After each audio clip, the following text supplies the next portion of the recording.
third part of our time in Vietnam is going to be significantly different from the first 2/3.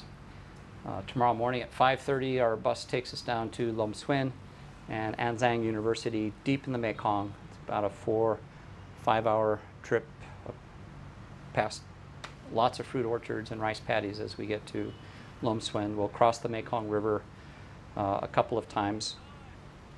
And there, the focus is really the relationships that we've been trying to build with the Vietnamese students. Another very important part of Lom Xuyen is the dynamics will change because our students will no longer be the majority. There will be one EMU student in a pod in a group of 5 or 6 or 7 An Giang students. And so the shift in those dynamics means that our student is immersed in a grouping of people who are hosting and helping our Eastern Mennonite student understand from a Vietnamese perspective what it means to be in this changing, growing country. That's where we're really going to be testing a lot of IC3, the intercultural communicative competence. And has it been effective? What's been effective? What exercises have worked? Which ones have failed? Which ones do we want to build on and do more of? Which ones do we want to cut? The reason we do this is to seriously critique our job in studying cross-culturally. There are no presumptions that we know what we're doing. There are no presumptions that we have captured IC3 and we're doing cross-cultural learning right. Rather, the opposite is the case. The presumption is the students, through their interaction, which we'll observe, but the students also, from their honest appraisal, will help us design something and present something for stronger learning next year and the year after.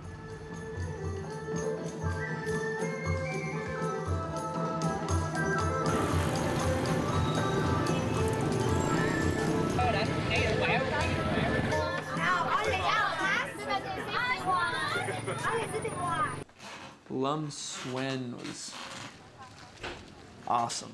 It was so much fun. It was really cool, obviously, just because we were able to really foster relationships and get to know the students. The traffic is just nuts. It's just crazy. And last week we went down to An Giang province, to the An Giang University in Lom Xuyen. You're just like, oh, this is insane. And then you look down at the speedometer and you realize you're going about 15 miles an hour, like tops. And spent lots of time with the 6D1 class, an English class that's just finished up their second year at the university. And of, I think, about 38 students, 33 of them were girls and 5 were boys. You know, every time we'd go somewhere in Lom Xuyen, we'd hop on the back of a student's motorbike. My main driver was Drang, and probably said that awfully wrong, but I pretty much rode with her everywhere, and she was really cool, and she'd have her little scarf on. And a heavily girl-dominated class, mostly in the 18 to 20-year-old range, which, as you can imagine, was rather lively and giggly and ridiculous and fun. Half the time I didn't even think she knew where she was going, but people would be like turning off and we'd just like keep on going. I'd be like, we always ended up where we needed to go, but we had to turn around a couple times. I really felt initially that you know, they were very hospitable, they were very open. You know, there was no, I would say there was no discomfort at all.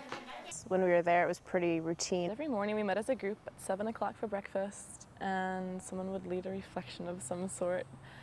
Class every morning from 8 to 11, and then a nice long lunch break / nap. Each of us were in groups with 6 or 7 students from the class. So in my group, let me see if I can remember all their names. I had... Here we have Helen, Luan, Tweelin,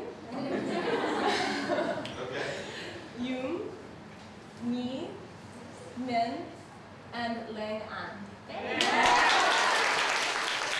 Class in the morning was IC3 questions, and that was interesting to see their perspective on it and their frustrations with it, because they were the same frustrations that I'd had all year. I mean, the questions were too big or they were too ill-defined. First day in the classroom was definitely the most telling, just because of just the styles and the processes and the approach to education in general. I think one of the biggest problems we had was Dan knew right away how little amount of time 1 week was. And because of that, a lot of the nature of things seemed very forced. It was, all right, we're going to discuss this issue, and we're going to do it with these questions, and this is how we're going to analyze things, which was of really great value.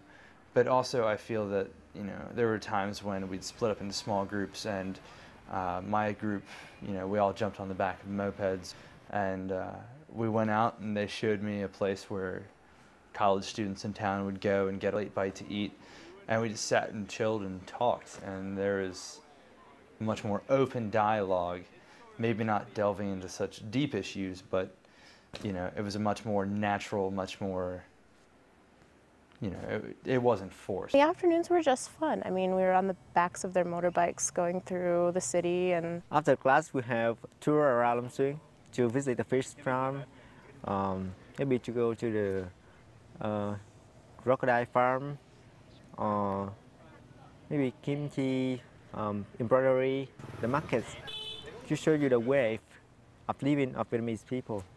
And then the evenings when we would go to the coffee shops with them, I thought that was really cool because it was just it was really natural, and there wasn't any structure that we'd been given, and so conversation could just kind of flow, and I thought that that was probably my favorite part of it, just how relaxed and natural it felt.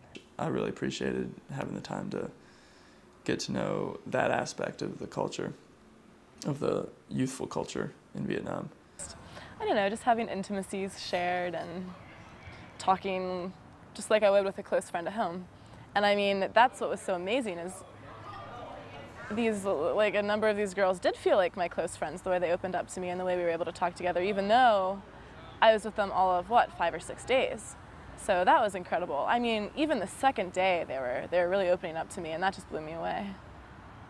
We were physically immersed in it, and I think that that was the key thing, at least for me, that I come away with. I mean, like, we were there, and it was no longer, oh, I'm learning about this place and these people that I have no connection to. It was, now I understand, and now I see it. For me, it's the hardest thing to explain to someone about this trip, because like we did some awesome things, but like that you can like tell about and be like, oh, we went to Ha Long Bay and we went jumping off the top of the boat, and people were like, oh, that was awesome. And I was like, but we went down to Lam Suan, we hung out with students, and it was amazing. And they're like, I guess that could be cool, but it was so much, and it was a highlight of the trip, and it's a hard thing to explain why.